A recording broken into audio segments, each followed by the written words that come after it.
بسم اللہ الرحمن الرحیم۔ السلام علیکم پیارے دوستو، پیش خدمت ہے عمران سیریز کا ایک نیا منفرد ایکشن اور سسپینس سے بھرپور ناول ڈیتھ مرچنٹ، مکمل ناول۔ تو چلیے دوستو ناول شروع کرتے ہیں، لیکن اس سے پہلے آپ سب دوستوں سے گزارش ہے کہ اردو صفحہ چینل کو لازمی سے سبسکرائب کر لیں اور بیل کو ضرور پریس کر دیں۔ سفینہ قائد پاکشیہ کی واحد بندرگاہ سے روانہ ہوا تو اس میں عملہ سمیت 300 مسافر سوار تھے۔ ایک چھوٹا مگر خصوصی بحری جہاز تھا جس کے تمام مسافر اپنے اپنے کام میں ماہر اور شہرت یافتہ تھے۔ ان میں انجینئر، ڈاکٹر اور دوسرے فنی و تکنیکی ماہرین شامل تھے۔ افریقہ کی ایک نو آزاد مملکت جنبانہ کی درخواست پر حکومت پاکشیہ یہ ماہرین رضاکارانہ طور پر وہاں بھیج رہی تھی تاکہ وہ لوگ اس مسلم بردار ملک کی تعمیر و ترقی میں ان کی مدد کریں۔ گویا وہ لوگ جنبانہ کے معمار بننے جا رہے تھے۔ ایک ہفتہ بعد جہاز افریقی سمندر میں داخل ہو چکا تھا، لیکن ابھی کم از کم 20 دن کا سفر باقی تھا۔ جہاز کے مسافر سکون سے سفر کر رہے تھے۔ راستے میں جہاز قریبی بندرگاہ پر کچھ دیر کے لیے رک جاتا تھا۔ کچھ لوگ غیر ملکی مسافروں کو منحوس خیال کر رہے تھے جو بظاہر انہی کی مانند پریشان اور بوکھلائے ہوئے نظر آ رہے تھے۔ وہ بھی بار بار کپتان سے پوچھ رہے تھے کہ جہاز کدھر جا رہا تھا اور اسے کیوں نہیں موڑا جا رہا۔ ان سے زیادہ پریشان کپتان انہیں کچھ نہ بتا سکا اور جہاز نامعلوم سمت میں بڑھتا رہا۔ مڑنے کے بعد اس کی رفتار میں بے پناہ اضافہ ہو گیا تھا۔ حالانکہ جہاز کے تمام انجن بند کر دیے گئے تھے، مگر اس کے باوجود کوئی نادیدہ طاقت جہاز کو کھینچے جا رہی تھی اور اس کی رفتار تقریباً 20 ناٹ ہو چکی تھی۔ کوئی نہیں جانتا تھا کہ کیا ماجرا ہے اور سائنس کی دنیا میں یہ کب سے ممکن ہو گیا کہ کوئی جہاز خود بخود رخ بدل لے۔ کپتان کے ساتھ ساتھ پاکشیہ کے تمام ماہرین حیران و پریشان تھے۔ وہ سب جہاز کے عرصہ پر کھڑے اور دوربینوں سے اس سمت دیکھ رہے تھے جس سمت جہاز بڑھا جا رہا تھا، مگر تا حد نگاہ سمندر کے نیلکوں پانی کے سوا کچھ دکھائی نہ دے رہا تھا اور کائنات پر آہستہ آہستہ اندھیرا چھاتا جا رہا تھا۔ مکمل اندھیرا چھا جانے پر مسافر پریشانی کے عالم میں اپنے اپنے کیبنوں میں چلے گئے اور جہاز نامعلوم منزل کی طرف گامزن رہا۔ رات گزر گئی، اگلے دن کا سورج طلوع ہوا اور غروب ہو گیا، مگر جہاز کہیں نہ رکا۔ اس دوران اسے موڑنے کی مسلسل کوشش کی گئی تھی، مگر نتیجہ وہی ڈاک کے تین پات رہا۔ دوسرے دن کا سورج ابھرا اور مسافر عرصے پر آ کھڑے ہوئے۔ ابھی تک اپنا ایک ہاتھ دوسرے ہاتھ میں پکڑا ہوا تھا۔ او سپر، آؤ آؤ آؤ، ناشتہ کرو میری جان۔ عمران یوں چینکا جیسے ابھی خوشی سے اس سے لپٹ پڑے گا۔ ہاتھ کو کیا ہوا ہے؟ میں نے باہر تمہاری بکواس سنی ہے، فیاض گرایا، مگر مجھے حیرت ہے کہ تم اتنے پست و ہیرست کیسے ہو گئے اور تم نے اس خبیث باورچی کو سر بھی پر چڑھا رکھا ہے۔ مجبوری ہے پیارے، عمران نے ٹھنڈا سانس لے کر کہا۔ مہنگائی اتنی بڑھ چکی ہے کہ ایک دن کا ناشتہ 2 دن کھاتا ہوں، آمدنی بند ہے اور اخراجات مسلسل جاری ہیں۔ میں کپتان تو ہوں نہیں کہ رشوت لے کر گزارا چلاؤں۔ اگر ایسا کروں تو مجھے آدھی رشوت سلیمان کے حوالہ کرنی پڑتی ہے۔ عمران بولا، تم اکیلے آدمی ہو، پھر ملازم کا جھنجھٹ کیوں پال رکھا ہے؟ اسے چھٹی کروا دو اور میرے گھر آ جاؤ، میں تمہاری پیشکش پر غور کروں گا۔ سپر، عمران بولا، فی الحال تو اس خبیث کو 4 ماہ کی تنخواہ دینی ہے، تنخواہ لیے بغیر یہ نہیں نکلے گا۔ پھر بھی یہ خدشہ ہے کہ کہیں ڈیڈی کے پاس جا کر ہماری شکایت نہ کر دے۔ اگر ایسا ہوا تو میرے ساتھ تم بھی جاؤ گے؟ اچھا اچھا، جو دل چاہے کرو، فیاض منہ بنا کر اس کے سامنے بیٹھتا ہوا بولا۔ میں اس وقت ایک دوسرے کام سے آیا تھا۔ آج کا اخبار پڑھ لیا ہے تم نے؟ نہیں، کیوں، کیا کوئی خاص خبر ہے؟ عمران نے چونکتے ہوئے پوچھا۔ ہاں، قائد اپنی منزل پر نہیں پہنچا، فیاض نے بتایا۔ اوہ، عمران جلدی سے بولا، تم نے قائد کو کس منزل پر بھیجا تھا؟ احمق ہو تم، میں بحری جہاز قائد کی بات کر رہا ہوں، فیاض نے منہ بنا کر کہا۔ اچھا اچھا، تو تم اس جہاز کی بات کر رہے ہو جو غالباً 25-26 دن پہلے جنبانہ کے لیے فنی ماہرین کی ٹیم لے کر روانہ ہوا تھا۔ عمران نے چائے ڈال کر پیالی اس کے آگے رکھتے ہوئے کہا۔ ہاں، پروگرام کے مطابق اسے ایک ہفتہ قبل لائبیریا کی بندرگاہ پر پہنچنا تھا، مگر وہ نہیں پہنچا۔ جہاز نے عابد جان کی بندرگاہ سے اپنی روانگی کی آخری اطلاع دی تھی۔ اس کے بعد اس نے لائبیریا پہنچ کر اپنی پوزیشن سے ہیڈ کوارٹر کو مطلع کرنا تھا، لیکن نہ وہ وہاں پہنچا اور نہ اس نے اطلاع دی۔ اس نے بتایا ہے ممکن ہے وہ راستے میں کہیں غرق ہو گیا ہو، گوری نے خدشہ ظاہر کرتے ہوئے کہا، یا یہ امر مجبوری راستے میں رکا ہوا ہو، مگر اس صورت میں بھی اسے یہاں لائبیریا سی پورٹ والوں کو اطلاع دینا چاہیے تھی۔ سمندری راستے پر عابد جان اور لائبیریا کے درمیان کسی دوسرے جہاز کو بھی وہ نظر نہیں آیا۔ اس کی گمشدگی کی خبر 2 دن پہلے موصول ہوئی۔ تحقیقات شروع ہو گئیں۔ ہمارے ایک خصوصی طیارے نے لائبیریا اور عابد جان کے درمیان سمندر پر پرواز کی اور خصوصی ریڈیائی کیمروں سے اس راستے پر پانی کے نیچے تہہ کی تصویریں بھی لیں، لیکن نہ قائد پانی کے اوپر نظر آیا نہ پانی کے نیچے۔ فیاض نے تفصیل سے بتایا۔ کیا یہ ممکن نہیں ہے کہ وہ کسی اور طرف نکل گیا ہو؟ عمران نے ایک اور امکان پیش کیا۔ واقعی تم احمق ہو، فیاض ہنس کر بولا۔ اگر ایسا ہوتا تو بھی آخر کپتان کا فرض تھا کہ وہ ہیڈ کوارٹر یا اگلی بندرگاہ کو مطلع کرتا۔ عمران سوچ میں پڑ گیا۔ مسئلہ واقعی سنگین تھا، مگر اس کا یا اس کے محکمے کا اس سے کوئی تعلق نہ تھا۔ اس نے سر ہلایا۔ تو حکومت نے تمہیں حکم دیا کہ جہاز پیدا کرو؟ نہیں، میں تو یوں ہی آ گیا تھا، یہاں سے گزر رہا تھا کہ خیال آیا تم سے اس سلسلے میں بات کرتا چلوں۔ شاید تمہاری ریڈ میٹ کھوپڑی اس کی کوئی خوبصورت تعدیل تلاش کر چکی ہو۔ مجھے اس سے کوئی غرض نہیں، یہ بحریہ کا سر درد ہے کہ وہ جہاز تلاش کریں۔ عمران نے منہ بنا کر کہا۔ پھر بھی ایک محب وطن ہونے کے ناطے تم اس سلسلے میں سوچ تو سکتے ہو، فیاض نے کہا۔ میں تو آج کل اپنی شادی کے بارے میں سوچ رہا ہوں، عمران نے احمقانہ لہجے میں کہا۔ خوب، تو اب تم جاسوسی چھوڑ کر شادی کرو گے؟ فیاض نے ہنس کر کہا۔ ظاہر ہے، جاسوسی گھر سے بھگانی ہے اور بیوی بلانی ہے، دو تلواریں ایک نیام میں نہیں رہ سکتی۔ دو تلواریں ایک نیام میں؟ فیاض نے اس کی تصحیح کی۔ نہیں، وہ دو نیام میں ایک تلوار میں، عمران نے ضد کی، اور فیاض نے مزید بحث کرنے کی بجائے اٹھ کر دروازے کی راہ لی، اور اس کے باہر جاتے ہی فون کی گھنٹی بجی تو عمران نے ریسیور اٹھا لیا۔ دوسری جانب سے سر سلطان بول رہے تھے۔ انہوں نے عمران کو 10 منٹ کے اندر اندر اپنے آفس پہنچنے کی ہدایت کی، اور عمران نے منہ بناتے ہوئے ریسیور رکھ دیا۔ کیپٹن بابر BOC کی فلائٹ سے ایوری کوسٹ کی دارالحکومت میں پہنچا تو رات کے 12 بج رہے تھے۔ ساؤتھ ہوٹل میں اس کے نام سے کمرہ پہلے ہی بک تھا، چنانچہ ایئرپورٹ سے وہ ٹیکسی میں سیدھا ساؤتھ ہوٹل پہنچا۔ کاؤنٹر کلرک نے اس کے کاغذات دیکھنے کے بعد کمرے کی چابی اس کے حوالے کر دی اور ایک ویٹر سے کمرے تک چھوڑ گیا۔ کیپٹن بابر X2 کی ہدایت پر یہاں پہنچا تھا۔ اسے گمشدہ بحری جہاز قائد کا سراغ لگانا تھا۔ نہ جانے X2 کی نظر انتخاب پر اسی پر کیوں پڑی تھی، حالانکہ صفدر اس سے زیادہ سینئر تھا اور کیپٹن بابر خود بھی اس کی ذہانت کا معترف تھا۔ عمران کے بعد صفدر ہی وہ واحد ممبر تھا جسے باقی ممبروں پر فوقیت حاصل تھی۔ یہاں اسے اپنی تحقیقات کا آغاز کرنا تھا۔ چنانچہ صبح ناشتہ سے فارغ ہو کر وہ ہوٹل سے نکل آیا۔ ایک ٹیکسی نے اسے جلد ہی بندرگاہ پر پہنچا دیا۔ پورٹ پر زیادہ رش نہیں تھا، اسے وہاں مقامی پولیس کے ایک آفیسر سے ملنا تھا۔ وہ انکوائری آفس پہنچا اور کلرک سے بات کی۔ کیپٹن شارجہ سے کہاں ملاقات ہو سکتی ہے؟ آپ کا نام؟ کلرک نے چونک کر پوچھا۔ کیپٹن بابر، اس نے بتایا۔ آپ بائیں ہاتھ کے تیسرے کمرے میں چلے جائیں، وہ آپ کا انتظار کر رہے ہیں، کلرک نے مسکرا کر کہا۔ کیپٹن بابر اس کا شکریہ ادا کرتا ہوا اس کے بتائے ہوئے کمرے کی طرف چل پڑا۔ اس نے دستخط دی۔ کم ان، اندر سے بھاری آواز سنائی دی۔ کیپٹن بابر دروازہ دھکیل کر اندر داخل ہوا۔ کمرے میں صوفے پر ایک دراز قد افریقی بیٹھا تھا۔ وہ پولیس کی وردی میں تھا اور ہولسٹر میں ریوالور نظر آ رہا تھا۔ وہاں اور کوئی نہ تھا۔ کیپٹن بابر سمجھ گیا کہ وہی کیپٹن شارجہ ہے۔ کیپٹن بابر، اس نے شارجہ کی سوالیہ نگاہوں کے جواب میں کہا۔ کیپٹن شارجہ مسکراتا ہوا اٹھا۔ آئیے، میں آپ کا ہی منتظر تھا۔ دونوں نے گرم جوشی سے مصافحہ کیا۔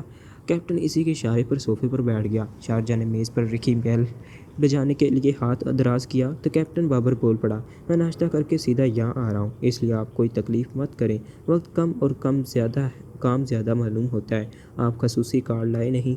ہاں، کیپٹن شارجہ نے کہا اور جیب میں ہاتھ ڈال کر ایک کارڈ اس کے سامنے ڈال دیا۔ کیپٹن بابر نے کارڈ لے کر رکھا اور اس پر آفیسر آن اسپیشل ڈیوٹی اور نیچے وزارت داخلہ ایوری کوسٹ کے الفاظ درج تھے۔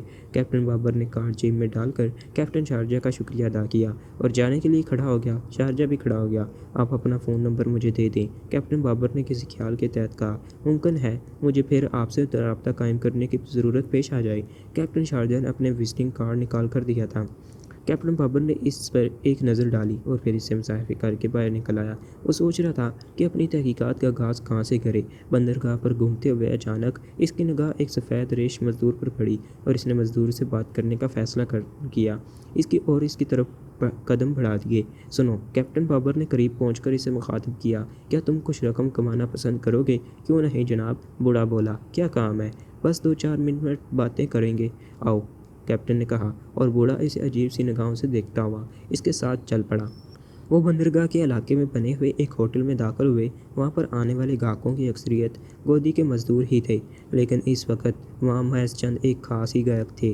کیا پیو گے؟ کیپٹن نے پوچھا۔ جو دل چاہے آپ کا، بوڑھے نے کہا۔ کیپٹن بابر نے چائے منگوائی۔ چائے پینے کے دوران اس نے سوالات کا سلسلہ شروع کیا۔ 25 ستمبر کو یہاں سے پاکشیا کا ایک جہاز قائد روانہ ہوا تھا، اس وقت تم یہیں تھے؟ اوہ، غالباً آپ اس جہاز کا ذکر کر رہے ہیں جس کا سراغ نہیں مل رہا، وہ چونکتا ہوا بولا۔ بالکل،